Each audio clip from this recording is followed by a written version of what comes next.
You are listening to Are You Ready Radio with Nick Pierce, the Barefoot Prepper.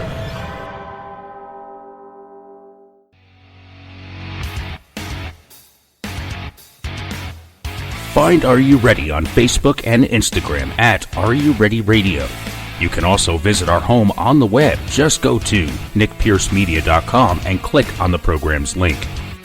If you missed the live show, you can listen to the show's archives on iTunes, iHeartRadio, Spotify, Google Podcasts, CastBox, Deezer, and many more, including our home on Spreaker.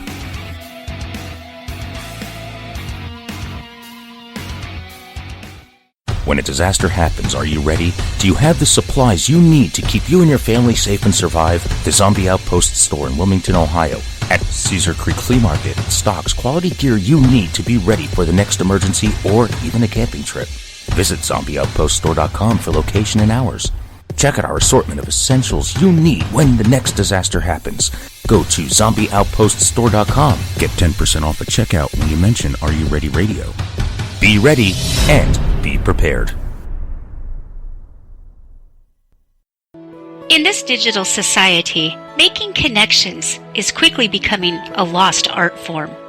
Yet, if you are a small business owner, building your network is the only way you can get ahead. Can these skills be learned? You bet they can. Read Nose to Nose Networking. No-nonsense, in-person networking tips from a master. Who's the master? Well, who better to teach networking and friend-building skills than a golden retriever? The author, Melanie Hope, takes the antics of Abigail and translates them into the human experience. Through Abby, you will learn how to set your intention, build a network, and get into and out of conversations with grace. If you love the Dog Abby segments on Counterculture-Wise Radio, you will love Nose to Nose Networking even more. Find it on Amazon and Barnes & Noble in hard copy, Kindle, and Nook. Visit counterculturewise.com for direct links.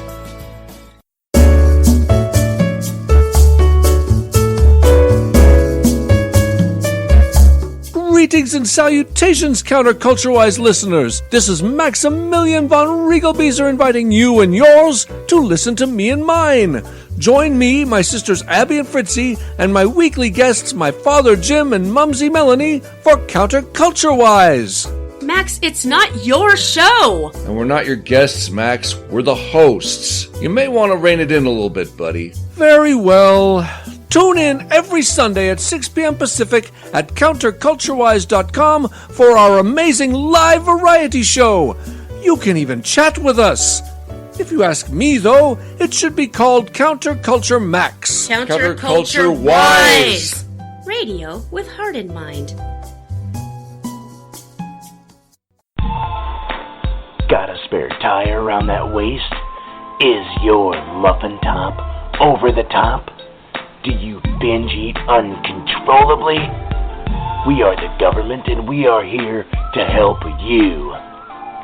Here at our free FEMA weight loss camp, we have numerous ways to help you shed those unsightly, unwanted pounds. FEMA, or Fatties Eating Mitigated, automatically has a communist-style weight loss czar that specializes in centralized weight loss planning and communal extended fasting programs to shed that fat away in no time. Skin and boned means extra toned is the motto. Just remember, there is no way you can do it on your own. We will forcefully assist you into compliance. Failure is not an option in this utopian wonderland. How fantastic. Typical workout regimes include digging ditches and restocking them with dirt, building railways and more. Get life skills while you get lean. How do you join? Simple. Recite the Constitution in a public commons or violate the Patriot Act that includes simple misdemeanors. It's really that easy to get your own fenced-in slice of Americana. Stop being a fatty. The state is your daddy. If you like what you are listening to, we appreciate your support. A small contribution from you, the listeners, can continue to help bring you such content and help keep things going here, even if it's just $1 a month. Keep in mind, though, in the spirit of prepping, we believe in redundancy, so it's better to have more than one, but every little bit helps pay the bills. Go to nickpiercemedia.com and click on the Support the Show link. You can make a one-time or monthly contribution in any dollar amount. And again, thank you for your support and listening. Are You Ready is an NP Media Group production and is the official broadcast of the Zombie Outpost in Wilmington, Ohio. The views and opinions expressed during this broadcast are those of the host and not that of the station, advertisers, or its affiliates. You are listening to Are You Ready Radio with Nick Pierce, the Barefoot Prepper. You never know when an emergency is going to happen. Disaster can strike at any time. Whether stuck on the road, riding out a power outage, escaping a natural disaster, or surviving a doomsday apocalypse, what would you do? No matter the scale, whether 1 hour or 1 year, will you survive? You're about to hear what it takes to be prepared. Now ask yourself, are you ready? Have you ever heard the term prepper? What comes to mind? Some of you may think it's a crazy guy with a bomb shelter and an old army truck parked on the front lawn. Well, prepper simply is a person who is ready for almost any emergency, small or large. It's no different than on a rainy day taking an umbrella with you when you leave your home or putting a coat on when it's cold outside.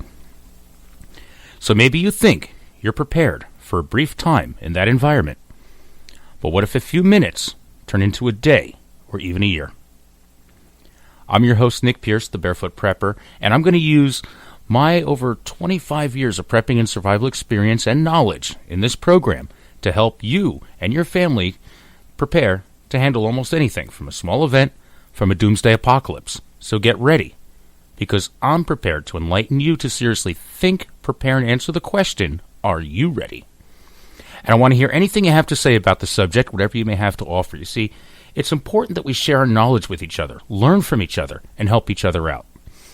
You see, the more prepared those around us are, the better your chances of survival will be when a disaster happens.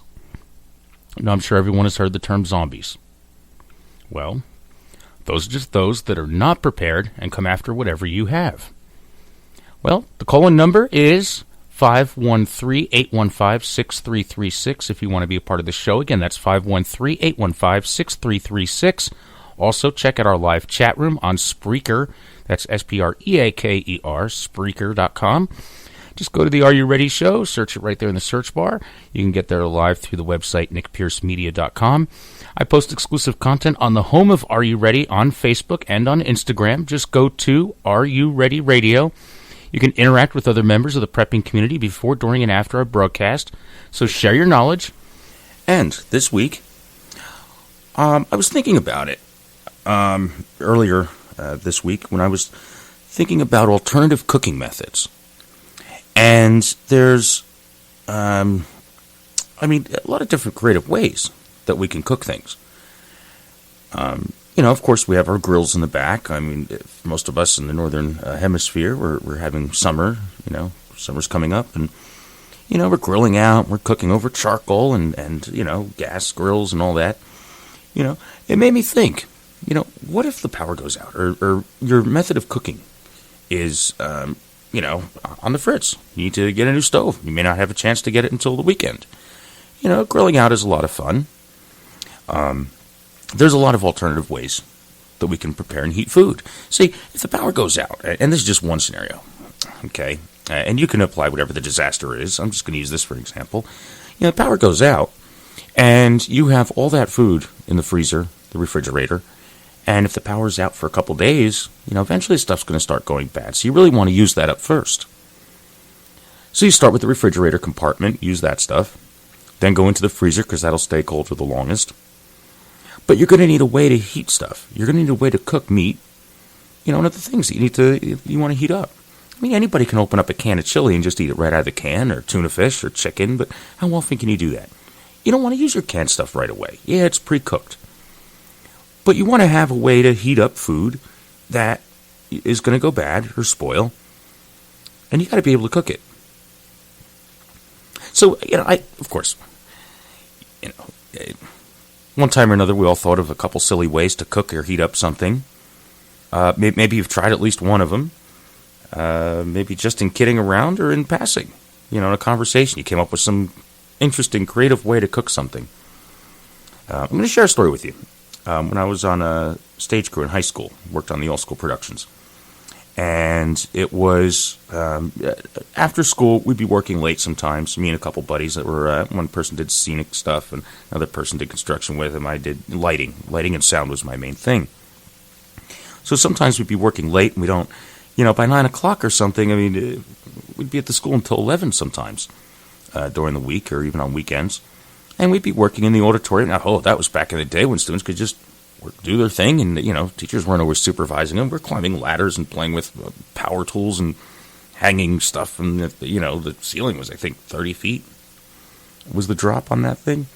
If you fell out of the loft or something, climbing a ladder straight up, it's amazing what you probably can't do these days that we did back then. But one of them was we'd be working late, and if like 9:30 or 8:30 rolls around or something like that, and we're hungry and we're like, dinner, we'll take a break for dinner. We'll just, the pizza place was sometimes closed. Not all of us drove back then, so going to the other side of town to get something was not as convenient. The luncheonette across the street was closed by then. They only stayed open until about 4. And so your chances were kind of slim. There was an old refrigerator in the back room off the stage. There was a storage closet for tools, equipment, and stuff like that. And there was a refrigerator in there. And it was used for different props and stuff. Sometimes we'd put a cake in there or something, or pies and stuff. And, we always said junk food laying around. But, how often can you eat junk food for dinner every night, working at the school on a production? So, yeah, we had some frozen pizzas in there. We had, we kind of kept it stocked somewhat. But, you can't eat peanut butter and jelly all the time either. And a lunch that you pack before you go to school in the morning is not really fresh when you go to eat it at 8 o'clock, 9 o'clock at night.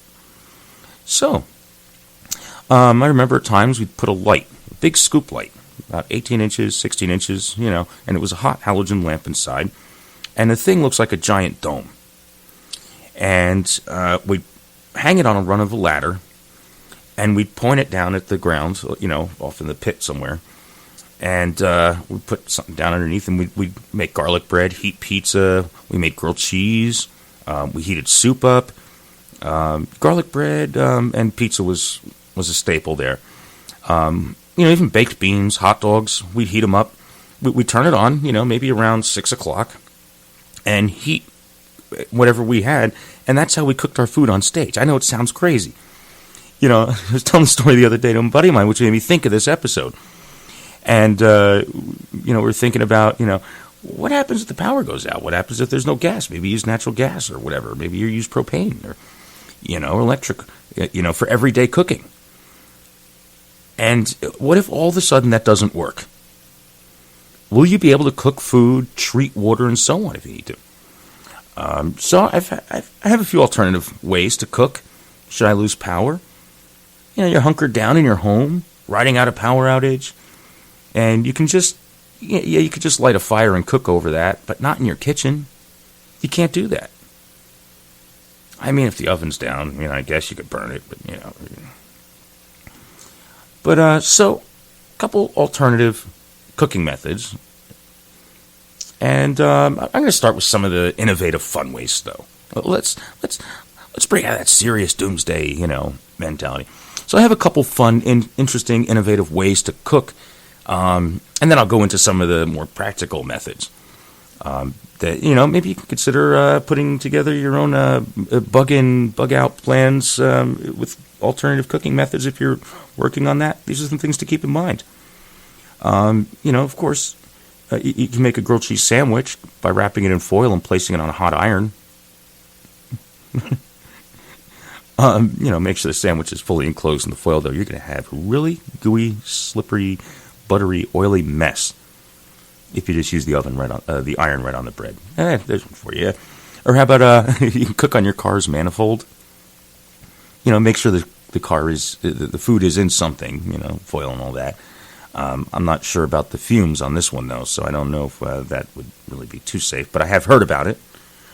I always had a joke about, and eventually, funny enough, I saw it on Saturday Night Live. if you put popcorn and stuff in your airbag and you have the oil from the engine heated up, and in an accident you can wait for someone, the airbag goes off and it's full of popcorn, instant popcorn. Yeah, no, not real.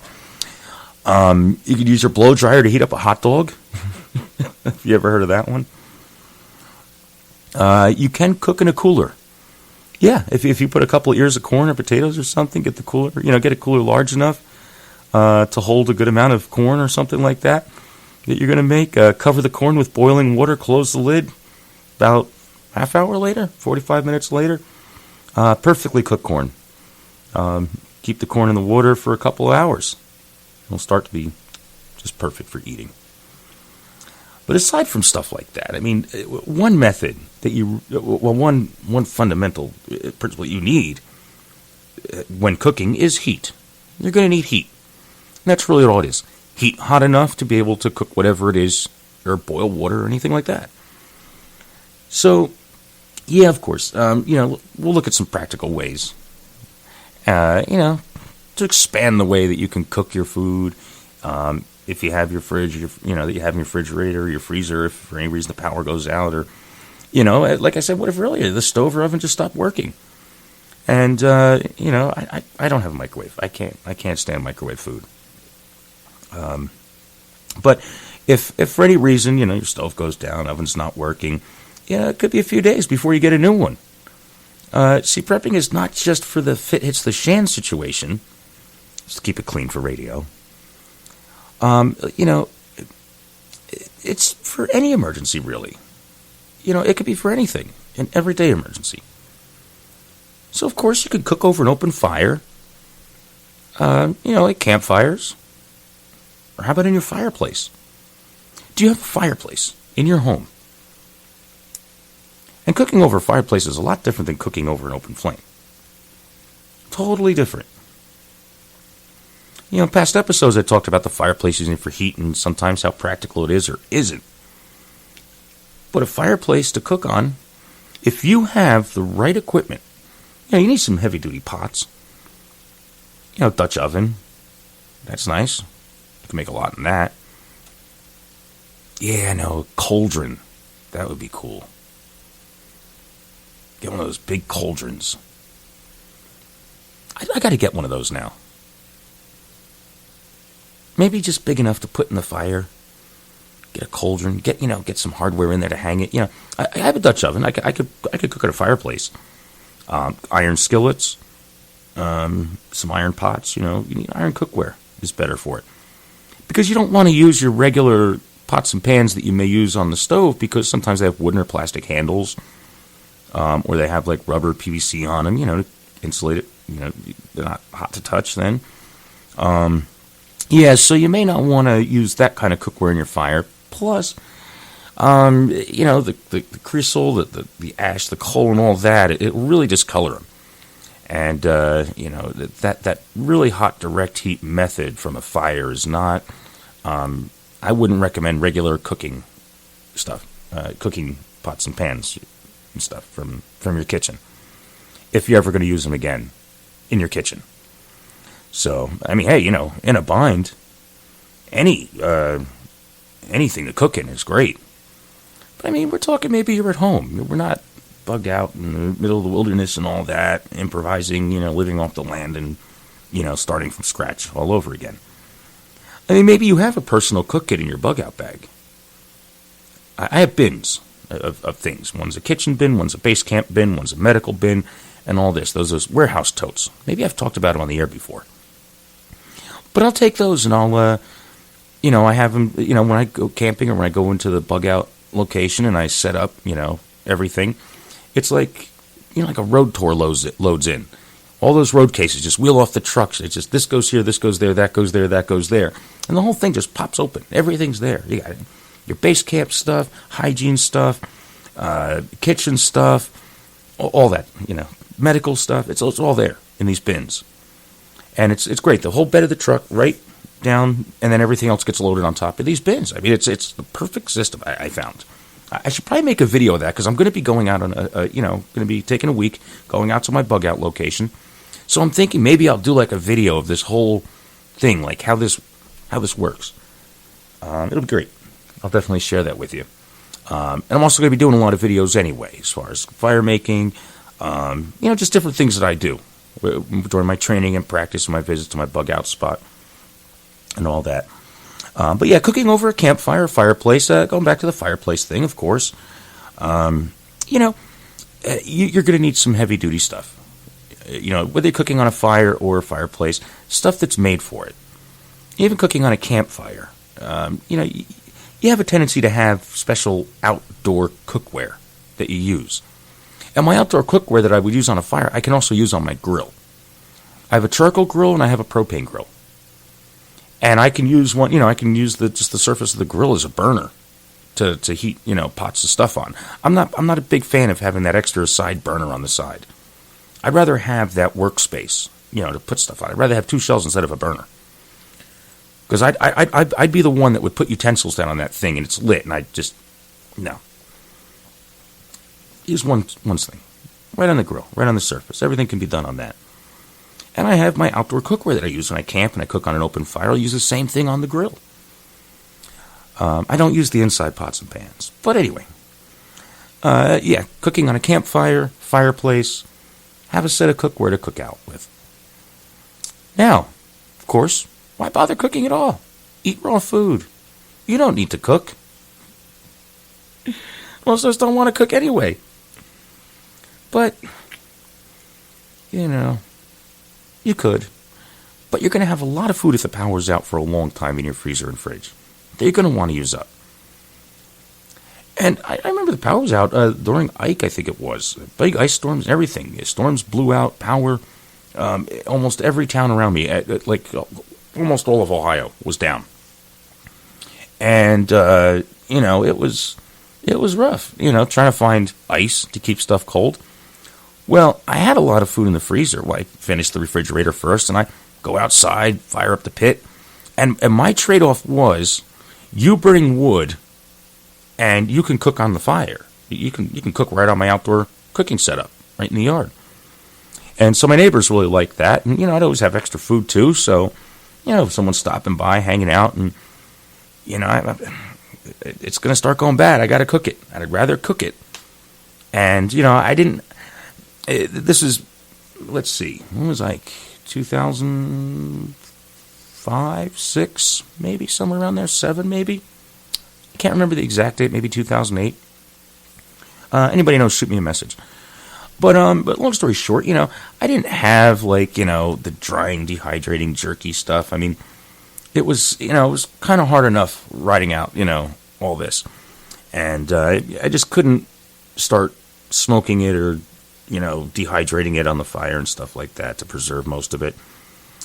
So I figured out, I guess I could have canned it. Good point. Someone just shot a message to our Facebook page. If you want to send a message, help yourself. Go to facebook.com, Are You Ready Radio. You can send messages there. You can also send them to our chat room. Just go to freedomizerradio.com. And you can call in if you want. Call in if you have any ideas. You want to be on the air, 319-527-6208. But anyway, it's a good point. I could have canned them. It's a lot easier. You just need boiling water, the jars, and the lids, caps, stuff like that, rings and tongs, and and all that. And that's a very good point. I could have canned them, jarred them, whatever. But I didn't have any of that stuff then.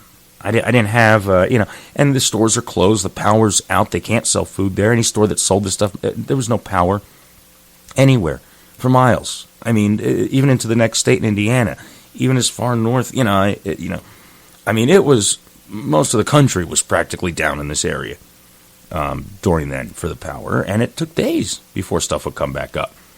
Maybe once in a while, power may go on in one little place, and then it's like, that place has people lined up, no one can get in, it's closed, thinking that maybe, if the power's on, we can get in and get sandwiches or something, get some fresh food. But no, everything was pretty much closed. Everything was shut down for a long time. And most of the product that you had in these stores was going bad. I mean, once the power went out and refrigeration was done, it only lasted maybe a day. But the stores can't sell that food because it doesn't meet certain standards. I'm sure like health department regulates, hey, if this food was sitting for more than a certain amount of time below a certain temperature, above a certain temperature, then you can't sell it. They'll consider it unsafe, and then the stores can't do that. So even if, the power did come up and you were able to get into a store, you didn't have, there was nothing in there. I mean, most stores really had to restock. And, no gas. Pumps weren't working. I mean, maybe a gas station would be on for a little bit, and then it was out. So getting gas there was like, fighting that doomsday apocalypse. Cars lined up, people getting violent with each other. Hurry up, you can't fill all those cans, leave some for us, this, that, and the other. It's like, what do you mean I can't pay with a credit card? They're taking cash only. And even then it was, cops are sitting there at gas stations trying to keep the peace. Fights are breaking out. Ice, people would fight over ice. So anyway, yeah, could always eat raw food. Charcoal grill is great. Great for heat, great for lighting, great for cooking. And who says you need to use charcoal in it? I mean, yeah, maybe you want to cook over the charcoal. But I mean, if you have wood, you can burn wood in your charcoal grill. It's no different than using a fire pit. It's just up on some legs. Make sure it doesn't get too top heavy, but they're pretty balanced. Keep an eye on it. Be safe. Use it safely. Don't just build a bonfire in a grill. You're just using it to cook, or maybe you need a little light. Sometimes I'll be grilling with the gas grill, and I'll have a couple logs in the charcoal grill, and it's a nice fire. It's just there. It's light in the middle of the place, keeps bugs away. And, just nice atmosphere, too. Nice big pot of fire. Who doesn't like that? Big pot of fire sitting there. So, yeah, charcoal grills. You store some charcoal. I always keep a couple bags of charcoal. Even through the winter. I'll buy charcoal, lighter fluid, and all that just to have even through the winter. And I also have extra gas tanks for the grill. Gas grill. Another great way to... cook food, an alternate method. And what's nice about the gas grill is it doesn't give off a lot of heat and a lot of smoke. So if you're trying to kind of stay concealed, that's another reason why I have it. Then it's quick and convenient. Turn it on, heats up for a little bit, throw something on, shut it off, you're done. And, but using pots on a grill, that's a basic, it's simple. If you don't have one with a side burner, like I said, get your special cookware, like you'd use on an open fire. Now, how many of you have a fire pit in your yard? Just like the charcoal grill, a fire pit is a great alternative cooking method. And there's so many other creative ways too. There's camp stoves. There's some that take little fuel tablets, some that sit on butane or propane canisters, burners, stuff like that. All different things you can do. But a fire pit in your backyard. I mean, if you've already made the investment on some outdoor cookware and you use it over fire camping, why not use it at home too? Sometimes people think they're like, I'm not going to cook on a fire. It's like, I'm not camping. Why not? It's good practice. Cooking on different things and different fuel sources, food cooks differently. Sometimes things will get really hot, really fast and burn. Sometimes they don't cook fast enough at all. It's going to take practice. You're not just heating up hamburgers and hot dogs on a campfire at camp. Look at stuff that you would eat every day. Try cooking that at camp. Figure out how to do that. But yeah, get good with a fire pit. Learn how to cook on an open flame. For some of you that may have gas inside in your homes, cooking on a flame is not that hard. But for someone that has an electric stove, when you go to a flame, it's a different game. There's heat. There's no heat. I mean, you can't... I like cooking on gas better. Right now I'm stuck with electric. Just the way I like it. But I have many, many, many alternative sources to cook. because you don't want to be stuck with, not being able to cook food at all.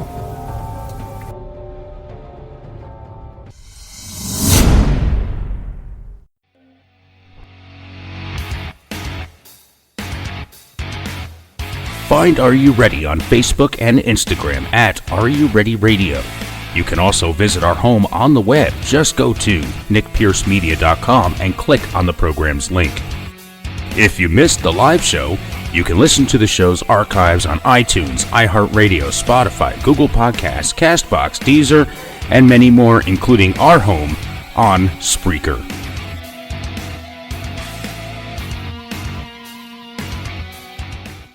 When a disaster happens, are you ready? Do you have the supplies you need to keep you and your family safe and survive? The Zombie Outpost store in Wilmington, Ohio, at Cedar Creek Flea Market stocks quality gear you need to be ready for the next emergency or even a camping trip.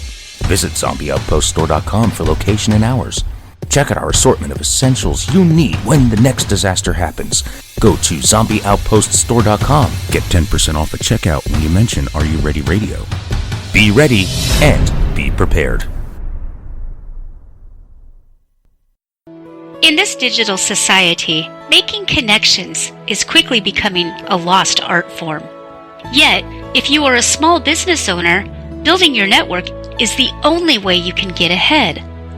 Can these skills be learned? You bet they can. Read Nose to Nose Networking. No nonsense, in-person networking tips from a master. Who's the master?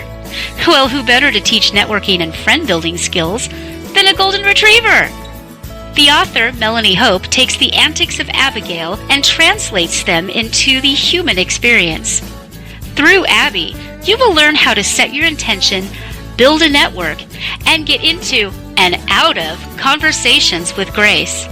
If you love the Dog Abby segments on Counterculture-Wise Radio, you will love Nose to Nose Networking even more.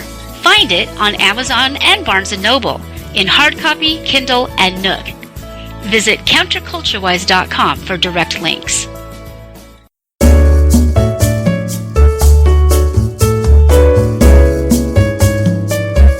Greetings and salutations, Counterculture-Wise listeners. This is Maximilian von Riegelbieser inviting you and yours to listen to me and mine.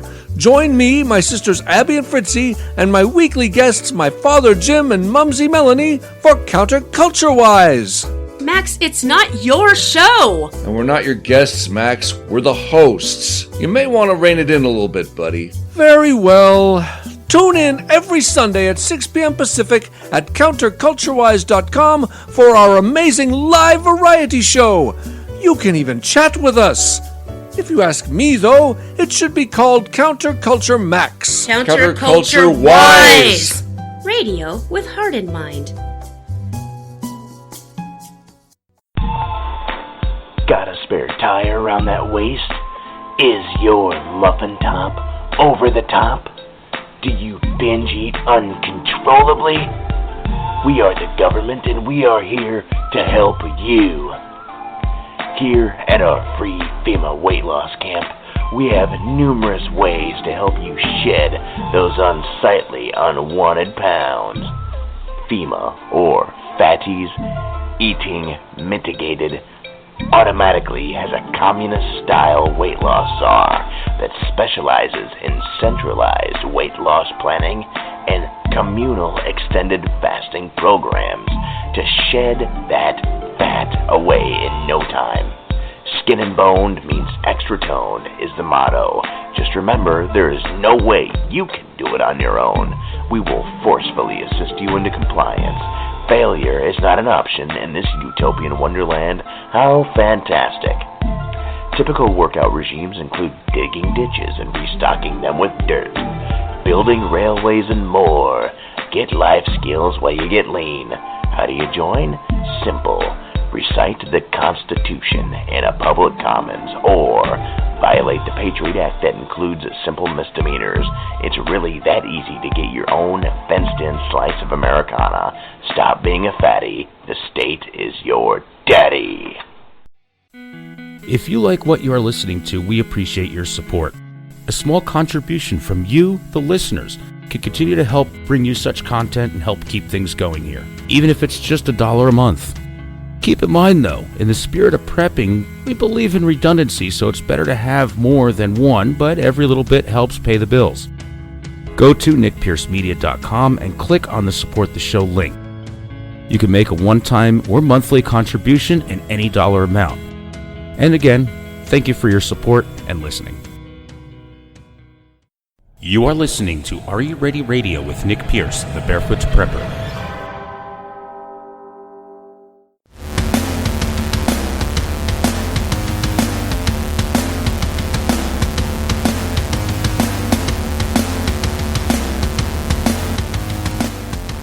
And welcome back, everyone. Thanks for sticking around during that brief interruption there, but we had to pay some bills. I'm Nick Pierce, the Barefoot Prepper. You are listening to Are You Ready Radio. So, welcome back. And, before we pick up where we left off, I did want to mention, valuable things when it comes to preparedness is skills. And the Ohio Department of Natural Resources is offering a beginning archery program. And this takes place on the third Wednesday of each month from 6 p.m. to 8 p.m. The class is held at the Spring Valley Shooting Range. It's 3570 Houston Road in Waynesville, Ohio. All the equipment is provided. You're welcome to bring your own personal safety equipment. The class is open from ages 8 to 18, regardless of your experience, so from beginner to advanced. And if you want to check it out or you have any questions, I'm going to give you a number to call. And it's 937-269-3547. Again, that's 937-269-3547. And it's you can also, there's an email, it's a long email address. They have a website, though, ndr@ohio.gov, and I'm sure you'll find information about it there. Great program. Archery is a great skill to learn, especially when you have no bullets, and you can make your own bow and arrow. And today we're talking about different alternative cooking methods. When the stove doesn't work, when the power's down, can you cook? Can you heat up all that food that you have? There's a difference between surviving and thriving. And yeah, first we got to survive, but why not thrive? And now, we were talking about grills, charcoal grills, gas grills, and all that. You can use them all year round. You can put them in your garage, kind of under the overhang, kind of stay a little warm. That's why, like in the winter, I'll use the charcoal grill. It's a lot warmer. I noticed in the gas grill for some reason. But, with a lot of wind, then it's easier, sometimes, if it's really cold, the gas just isn't quite getting up, it's just not quite hot enough in that heat. You really can't get the food right in there either. A charcoal grill, you can maneuver the coals, concentrate the heat. Yeah, both grills have a lid. Yeah. But, even in the winter,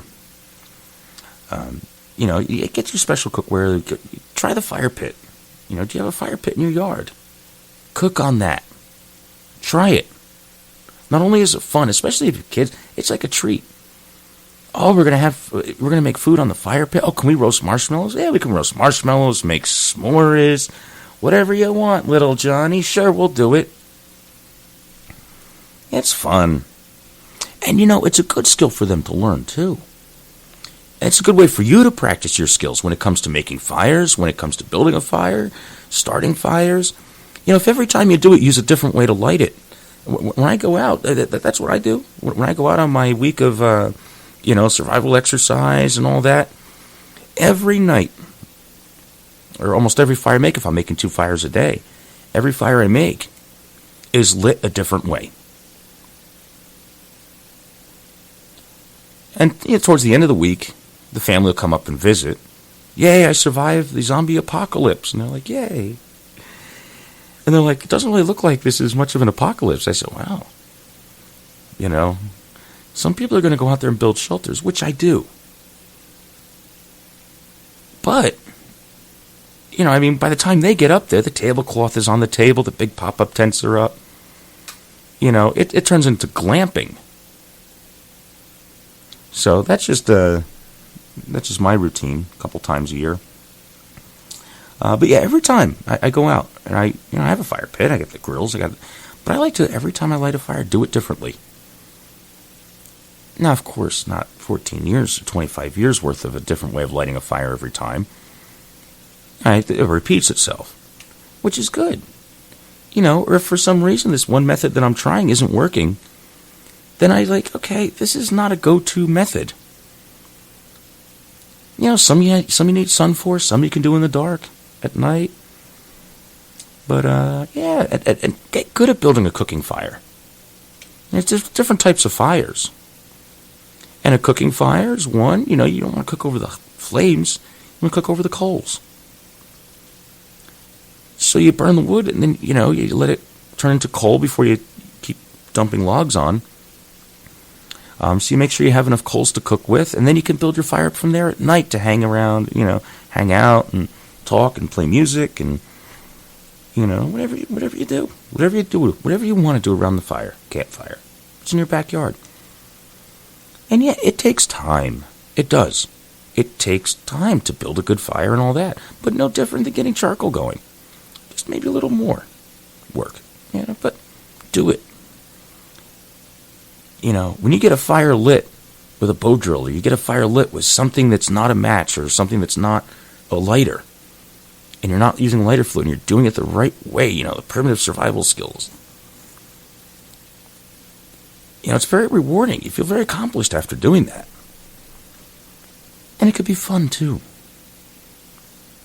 There's a project for you. If the weather's nice, even if it's on your charcoal grill, or you have a fireplace, practice a different way.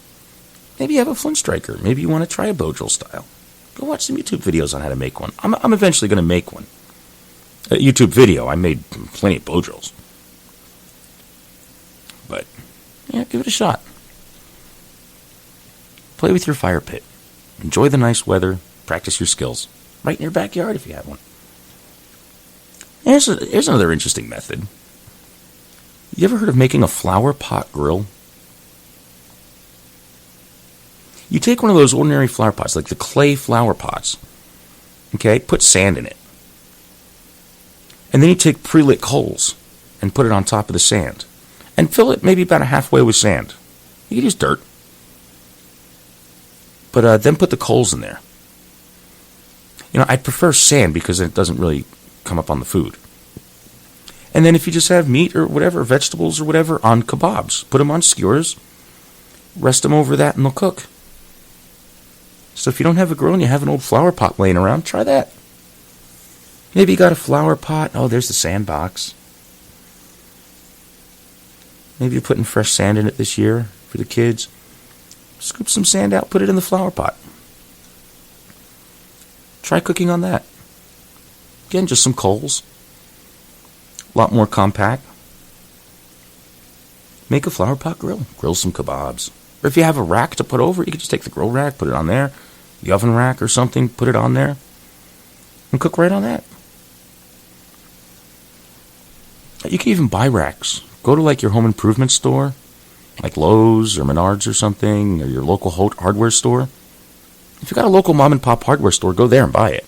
But if you don't, then you have to go to the big guy, go to Lowe's or something, and get a grill. They sell replacement grills for all different sizes and grills that are out there on the market. And you can make something out of that. Use that to make whatever on it. Now, there's other methods. I'm sure if any of you have been doing some research, if you're listening to this program, you've probably looked around some websites or kind of curious about things. And you've probably seen things like solar ovens.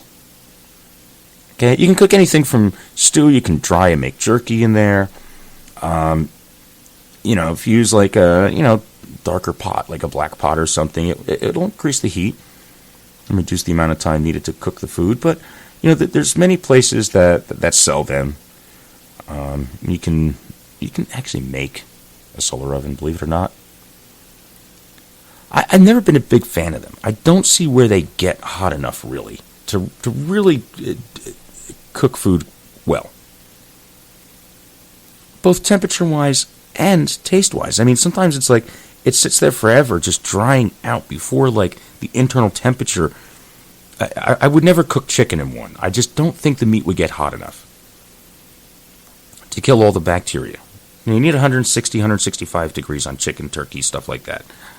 I would never trust a solar oven to do that. I've never got one to get hot enough. On the sunniest of days, I could be in the middle of the Mojave Desert.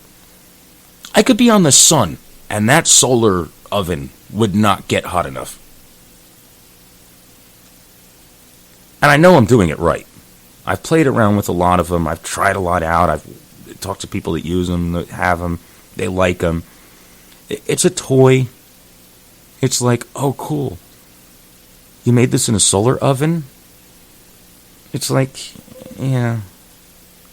Not a big fan of them. There's a lot on the market, though. There's a lot of them out there. Portable burners, I would think, would be best. You know, get some heat, get some fuel, cook on a fire or something. And they make those little, single burner platforms. They attach right to the neck of the propane, like to the opening of the propane tank, a little small portable canister. You can use those. There's, you get the camping propane. But another thing that I've used, and sometimes, you go to the camping store, the outdoor store, home improvement store, something like that, and they'll sell you like the Coleman or the, camping mini propane tanks. And they're a lot more expensive than if you go over into the hardware aisle where they sell tools and all the welding stuff. They sell propane. Same amount. You get almost the same volume, but it's just propane. But because it's in that green canister packaged for camping and outdoor use, it supposedly is better than that propane. It's still propane. It's the same propane. And I've seen those, the welding propane, that you use on the torches, the little welding torch to sweat pipes together and stuff. Those have been, I've seen those as cheap as $3. You go over in the camping section, it's like $8. Like, whoa, propane. This is propane. So there's a trick that'll save you a lot of money.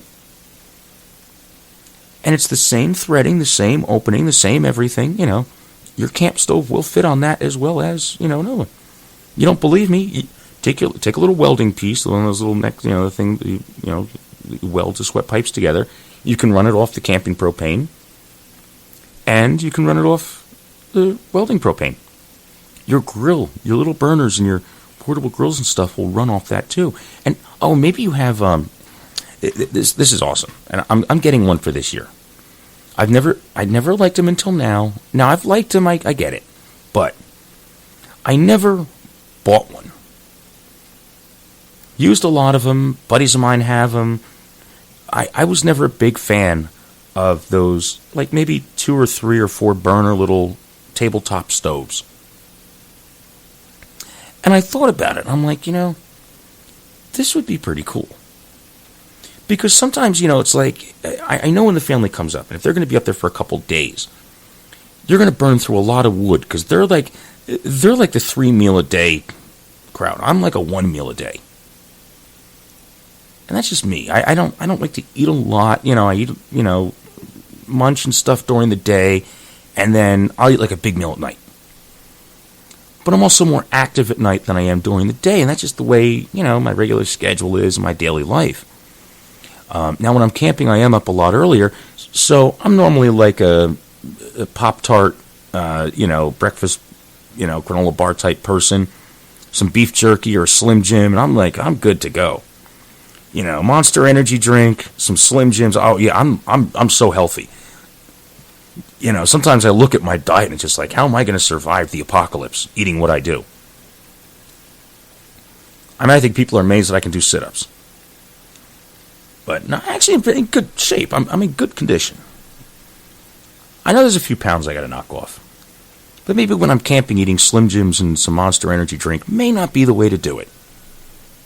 But, yeah, I guess I'll, maybe eat something more healthy. Ice cream. Ice cream should be good for you. It's like milk. So I'm sure that'll work. Nah, don't take my dietary advice when it comes to that. But yeah, I wouldn't really cook anything in a solar oven, but definitely one of those tabletop burners, like one of those tabletop stoves.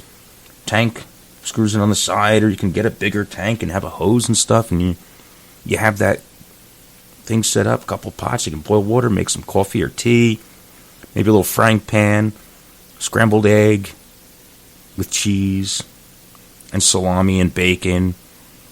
You know, just to make a quick meal in the morning. You don't have to build a fire. You don't have to worry about, you know, you're beat by the time you're done with the fire thing anyway. I mean, you build a fire, then you're done with it, you got to relax. It's like, oh, making a good fire is hard work. I mean, yeah, it's easy the more you do it. But, you know, it's just like, why wake up and have to do that?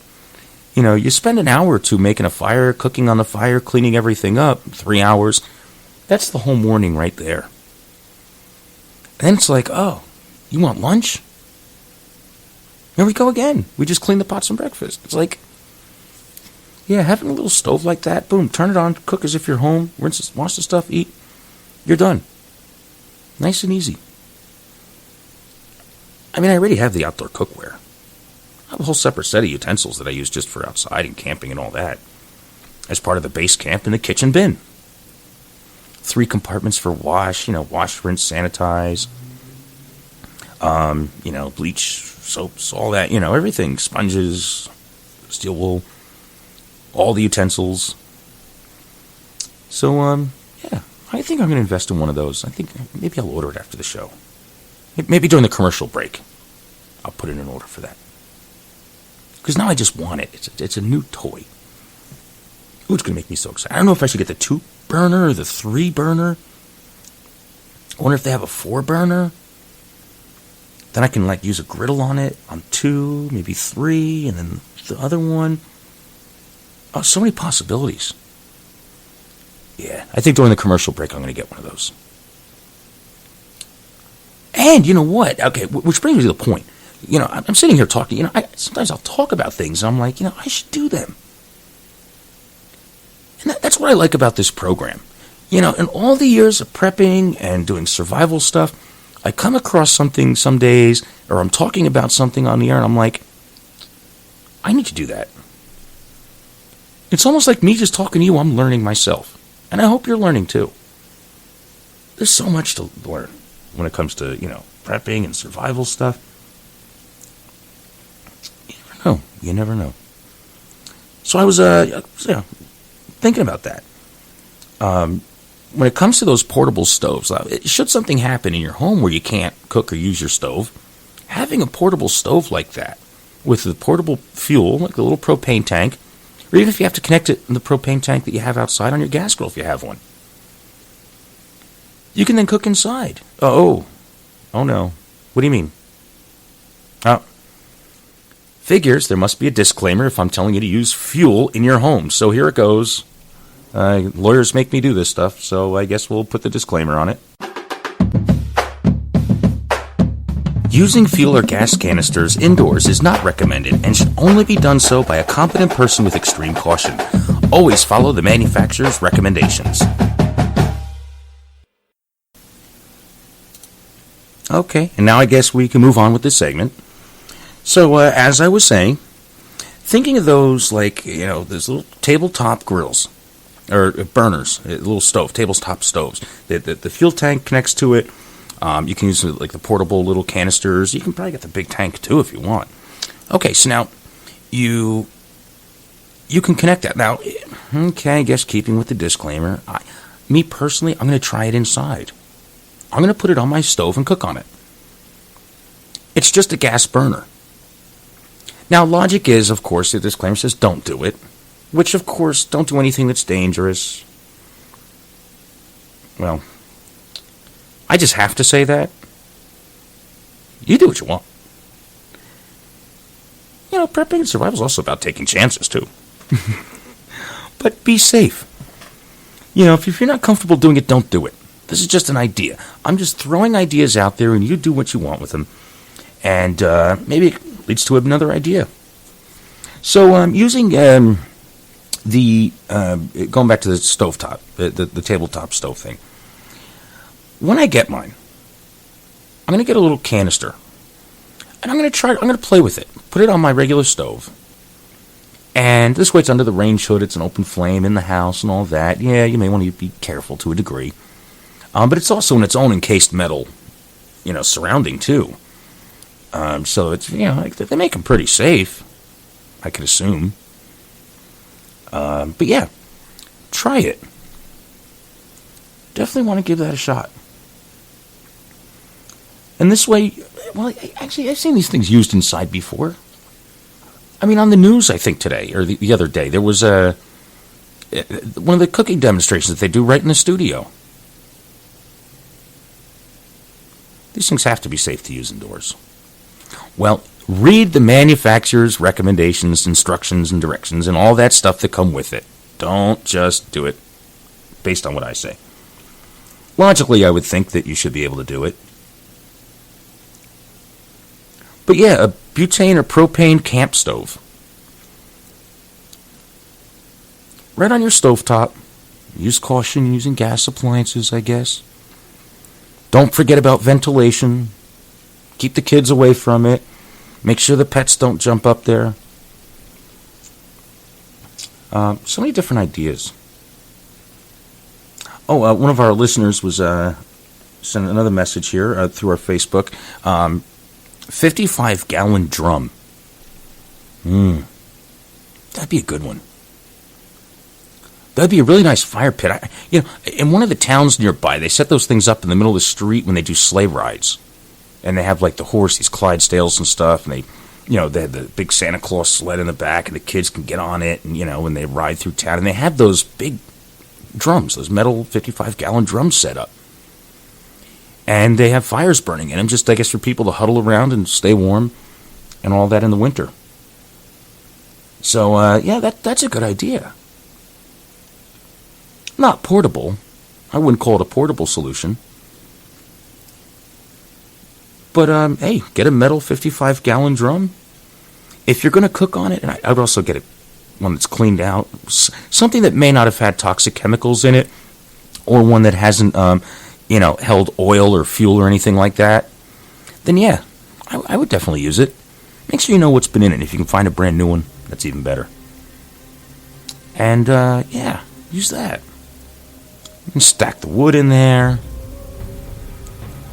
You'll have a nice fire. You can put a grill on top, a rack of sorts. You can cook on that. Great source of heat. I like that idea. 55-gallon metal drum. Well, we're coming up to commercial, though. It's the top of the hour. That's what that music means. No one dropped off the suitcase of money yet. When someone drops off the millions of dollars in a suitcase and puts it right here in the studio, you won't have to hear commercials anymore. But this is where the money comes from. I just don't see it all that way.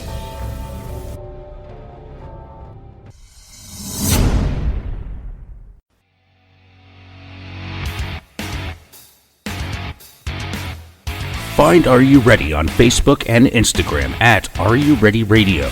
You can also visit our home on the web. Just go to nickpiercemedia.com and click on the program's link.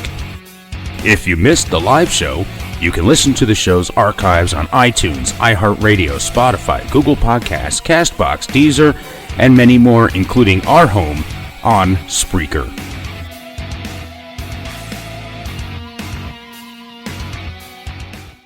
When a disaster happens, are you ready? Do you have the supplies you need to keep you and your family safe and survive? The Zombie Outpost store in Wilmington, Ohio, at Cedar Creek Flea Market stocks quality gear you need to be ready for the next emergency or even a camping trip. Visit zombieoutpoststore.com for location and hours. Check out our assortment of essentials you need when the next disaster happens. Go to zombieoutpoststore.com. Get 10% off at checkout when you mention Are You Ready Radio. Be ready and be prepared. In this digital society, making connections is quickly becoming a lost art form. Yet, if you are a small business owner, building your network is the only way you can get ahead. Can these skills be learned? You bet they can.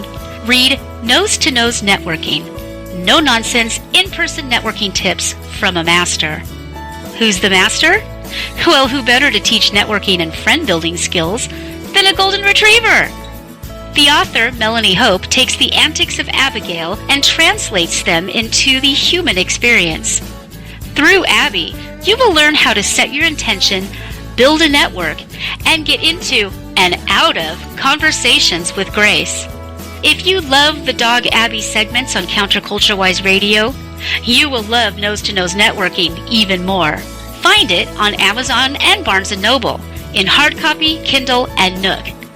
Visit counterculturewise.com for direct links.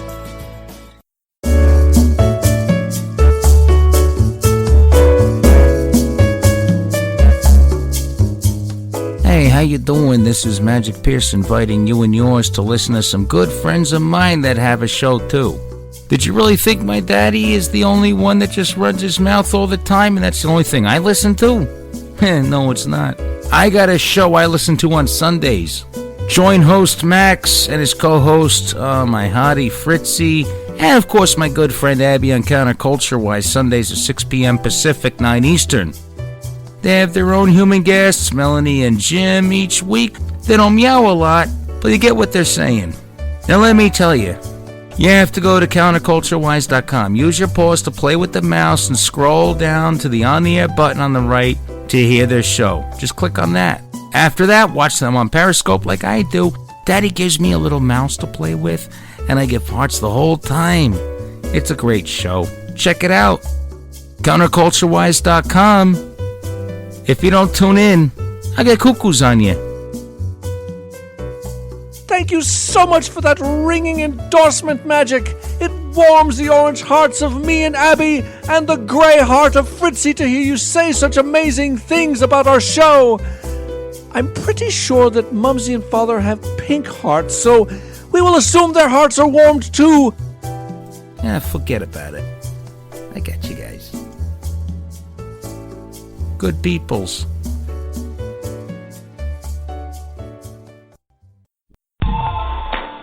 Got a spare tire around that waist? Is your muffin top over the top? Do you binge eat uncontrollably? We are the government and we are here to help you. Here at our free FEMA weight loss camp, we have numerous ways to help you shed those unsightly, unwanted pounds.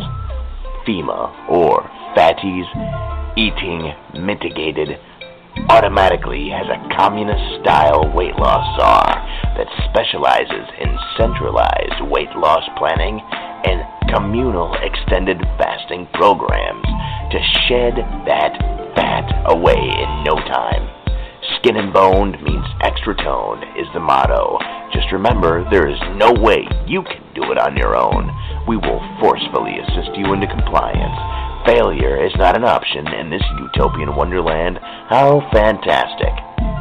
Typical workout regimes include digging ditches and restocking them with dirt, building railways and more. Get life skills while you get lean. How do you join? Simple.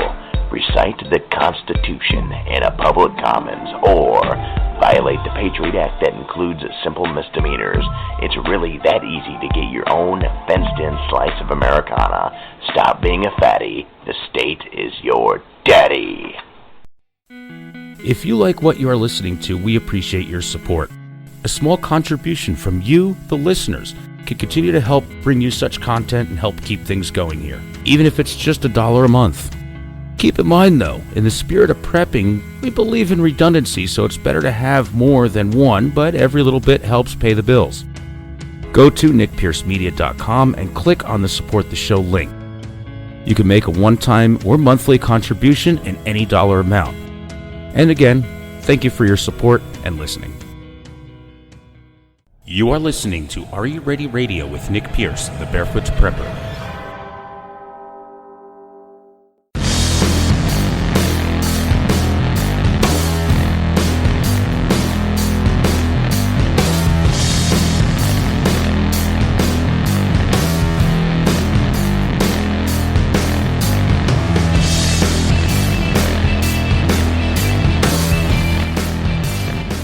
And welcome back, everyone. Thanks for sticking around during that brief interruption there, but we had to pay some bills. I'm Nick Pierce, the Barefoot Prepper. You are listening to Are You Ready Radio. And before the break, we're talking about the whole, what to do, when, alternate cooking methods. And during the break, I did order my new tabletop camp stove, a 2-burner model, nothing fancy. I figured I'd try it first. Then if I want to upgrade, I always can. And that's another thing when buying gear. If you've never really used it, and I've used them before, but if you never really owned it, and the reviews seem pretty good, and you're shopping and stuff, and you don't have to get the biggest, baddest one at the moment. See if it's something. I'm going to take this thing out in a couple weeks and try it out. Maybe I'll try it in my kitchen. Yeah, maybe I'll do that thing that you're not supposed to do.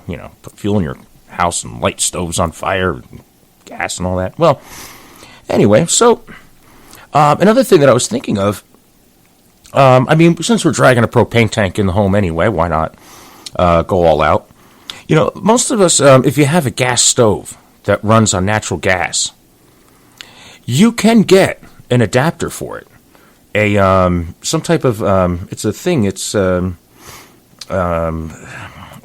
LP conversion kit, I think it's called, for natural gas, to convert it to propane. So try that. Right on the back of the stove where the gas line connects and all that, there's an adapter kit that you can get. Shut off your gas and put the conversion kit on. Bring that portable propane tank in, from the grill and connect it.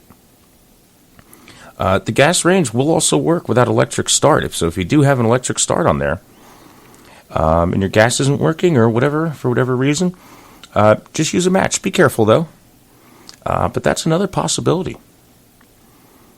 All different kinds of alternatives. And during the last part of the break, during the last part of the episode, since we came back from the break, I would like to try to take some calls and answer some questions. And looks like that caller just hung up, so that's okay. Message received loud and clear. Stand by for a response. I'm going to answer some questions from the chat room and also from the Facebook page. You can send your questions and comments to me, and I'll be happy to share them on the air again. I don't mention any names unless you want me to, so let's see. All this talk about cooking.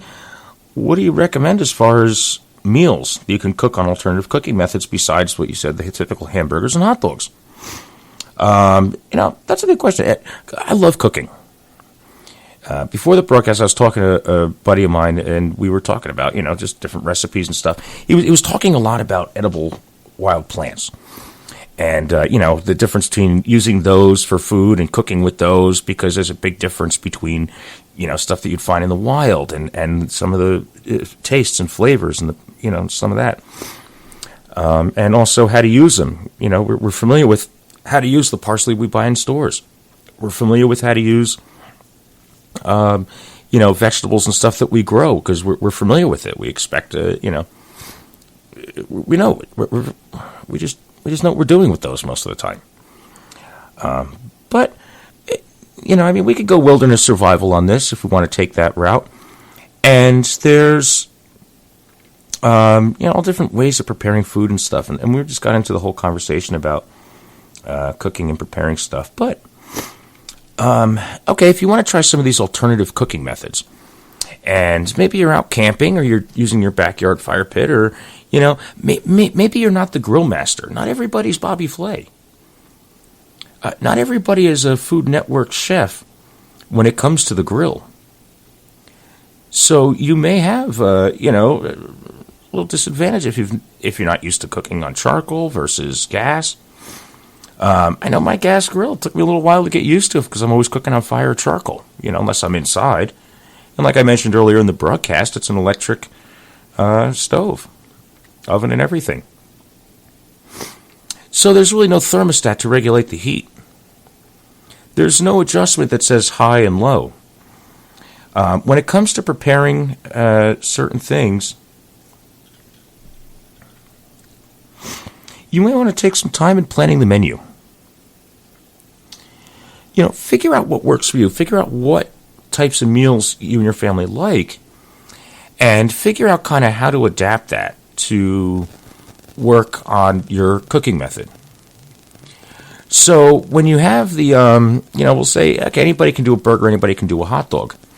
I mean, like roasting a marshmallow. Yeah, that may be true. When you first start off, though, keeping stuff on that direct heat may be a little hard. Especially when using like a campfire for the first time. I mean, anything that comes in a can that you just need to heat is fairly easy, and anybody can boil water. But there's a couple things. Make sure you have some way to cover the food, because you will get ash and stuff that comes up off the fire and lands in a pot of boiling water, and you may get a little crunchy spaghetti once in a while because, maybe a little coal or ember or something came up and landed in the water, and it's going to happen while you're making food on a fire. And that really has a lot to do with the type of cookware that you choose and a couple other things. But we also have, when it comes to the menu itself, when you're planning your menu, try to, again, keep your menu flexible. And if you're hiking in, I'm kind of answering two questions at the same time, because someone said, but backpacking, we don't carry canned food and we have a lot of dried stuff. And we're always looking for quicker ways to heat stuff up. So, think about food as far as weight. Depending on how you're traveling, if you're backpacking, you don't want to carry maybe a bunch of coolers to keep meat fresh, but maybe you have dehydrated meat and you want to rehydrate that in some way, or maybe you're working off MREs, like freeze-dried or prepackaged, survival food type deal. Because canned food and a lot of liquid will add a lot of weight, and you don't want to carry that around. It kind of goes back to what I was talking about with the water and water sources and the water straw and all that. How it's great, having a water straw or some way to pump and purify water on the spot, where you're not carrying like a 3 or 4 day supply of water with you. And if you plan your route, you'll find water along the way. And I'm definitely going to bring my buddy on at some point, maybe next week or the week after, to talk about all the edible plants and stuff that you can find. He's great at that stuff. He knows more about that than I do. And even though he's kind of humble about it, he says he's not the expert. In my opinion, he's pretty good at it. So if anybody that knows more than me about any topic, they're an expert as far as I'm concerned. So we'll definitely want to have him on this program at one point. Going back to, considering the weight, the freshness, and the variety of what you eat. Take a look around next time you're in your kitchen. And what is it that you enjoy eating the most? What are some of your family's favorite meals? Plan a menu around that, and then bring the right equipment to cook it and prepare it. I mean, a frying pan and some type of something to bake in are important when it comes to making a meal successful. I mean, and when you go out, and if you're going to plan real meals where you're not just opening up a package and throwing something on a grill or on the fire, don't forget things like your cutting board, knives. If you get a large enough cutting board. And I also have plastic sheeting that I put down if I just have a picnic table. And this way I can kind of keep the food on. It's easy to clean up, so especially with raw meat and cross-contamination, look at some of the sanitation issues that you have. You may not always have running water right there in your site, in the woods, to really wash surfaces off and make sure that, especially on a picnic table, you get a lot of, it's very porous. It traps a lot of bacteria. So, a plastic tablecloth is great because it'll keep any bacteria that's on the table off your prepared food, but also having a sheet of plastic or something to put down in your work area when you're preparing food, such as raw meats, then you can just roll that up, and when you're done with the fire, burn it or toss it in the garbage or something. Not necessarily a plastic sheet, just a garbage bag.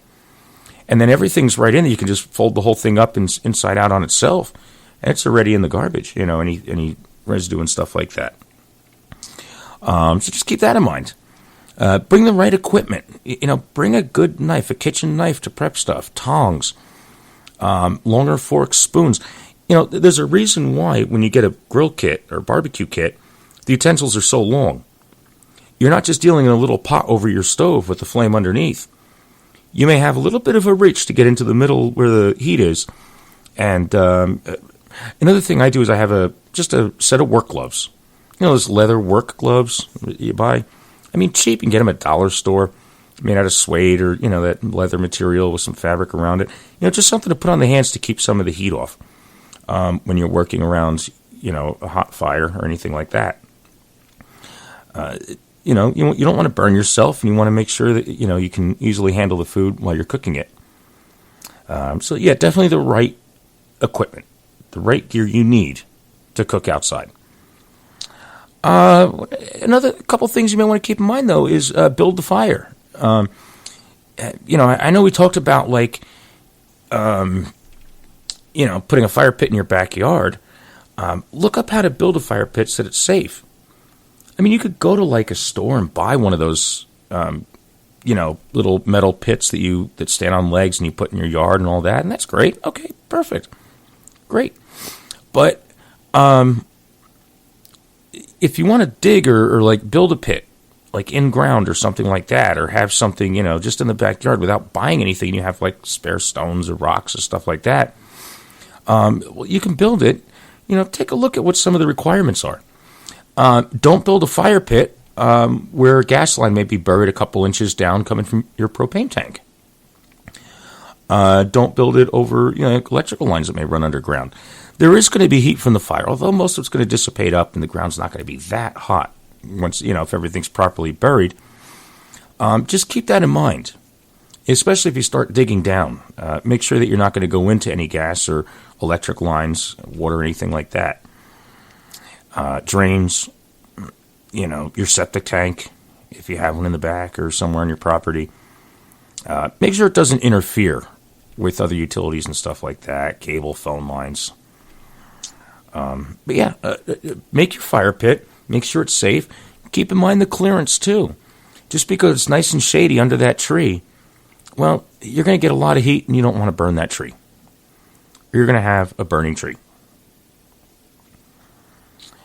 Let's see what else. When it comes to building a fire, though, there's work that goes into it. Earlier on in the program, I was talking about how, the reason why I got that gas grill. During the break, I ordered my gas grill. I don't know if I mentioned that. The little 2-burner stove camp grill, like a tabletop grill. Yeah. So it's going to be here Tuesday. Very excited. Yep, prime that thing right to my front door. So anyway, the building a fire, it does require some work. It takes time to collect wood. You build it. You let it burn down to coals. If you're baking, you got a little planning has to go into the meal as well. Do you have firewood to even go beyond the meal? What if you need a little more heat? What if it's not cooking right? Sometimes cooking on a fire, if you're not used to it, can be very unpredictable. Everything from the wind blowing the heat away to smoke and ash and everything getting and stuff. So you want to, do a little planning and plan that extra time. Even boiling water. Sometimes it can be done sooner than the main course takes to cook. Or maybe it takes longer than the main course takes to cook. You need to be able to predict that. How much prep time do you have that goes along with your fire building for it to die down? What I do when I cook outside, or when I'm using the fire pit method of cooking and everything, or even charcoal grill for that matter, I'll light the grill or I'll light the fire, and I'll get the wood burning nice and hot so it turns into coal while I'm prepping. So I'll be chopping vegetables, potatoes, and, tenderizing and, or, seasoning and stuff like that, getting everything ready and set up. Set as I'm ready to go on command. It's like, okay, everything is right here. It's almost like making an omelet. In the culinary world, it's called mise en place, where everything is ready to go. And you just, once the pan's hot, you dump that in, next thing, this thing, that thing, that thing, that thing. Buddies of mine watch me cook, and they're just like, it's it looks like everything is just running so smoothly and everything comes together at the end and it's just like bang, bang, bang, bang, bang. Precision and all in timing and all that. And, they don't see it. Like, okay, well, this is going. Everybody's hanging around the fire. I'm over here doing this. Use coals after dinner for baking. Sometimes you can prep a whole meal once you get like dough or something ready. One of my favorite things is the Dutch oven cooking and baking my zombie bread or whatever, the kids call it. When we go to camp and I just make, a big, nice chunk of bread in the Dutch oven. And it rises, it's been rising, for quite a while by the time you're done with the meal. And I'll take those coals and I'll put them on the Dutch oven, and, and underneath and everything, and I'll set them aside so that it bakes in the Dutch oven. And by the time dinner's done, you pretty much have a loaf of bread. And it's nice just to munch on either for the following morning for toast, just sandwiches and all that. Bread is a pain when I camp with it. Carrying a loaf of bread. I have never had an intact loaf of bread that was not smashed up by the time I even got to using it. I've had so many flattened loaves of bread. Now, I just bake it when I get to camp. I'd rather carry the Dutch oven and do it at camp. So use the coals for other things if you have stuff like that. Coals are great for baking, and not just cooking over. When it comes to cooking in your camp, figure out what method you're using. Really, and find out what special meals you're likely to use. Base it around your family's taste. Don't try to do something experimental for the first time that you've never done before. Just because you want to do something special, it may not turn out. If you're not used to cooking that recipe, you don't know what it's supposed to be when it's done. It's hard to get there cooking it a different way than you're normally used to cooking it. So if this is something you've done on a stove 100 times, and you know what it's supposed to be when it's done, maybe trying a new recipe is not the way to go when you're out in the woods, camping, on a survival weekend or anything like that. Now, some people look at it like, oh, well, that's the perfect time to be experimental. What if you don't have food and you have to eat whatever it is? And yeah, that's great for conditioning. That's great for practice. That's great for a lot of things. But when the family's around and, it's more like an enjoyable part of the trip, be good at one meal that everybody will enjoy, because it could be the last night when you've done all your survival work and you've done all, and you've done training and you've been practicing and skills and all that, if that's what you do. But at one point, you're going to need that comfort. Food is really, it's a necessity to survive. But we're so picky about food and the meals that we eat and what we eat because it also brings us comfort. So it's a psychological thing too. So figure out what you want to use. And things are pretty much the same. Of course, try the experimental meals at home that you may want to do. This way you're not just doing the same old thing like the hamburgers, hot dogs, chicken. There's a lot of things that you do, and it's like, oh, that's a hot fire. Hey, bang, throw whatever on it. Play around with different seasonings.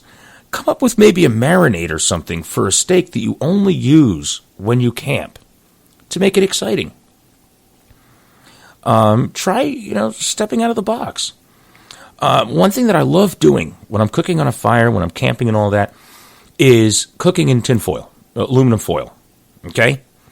When I cook in aluminum foil, it's mostly heat from the coals, very little flame.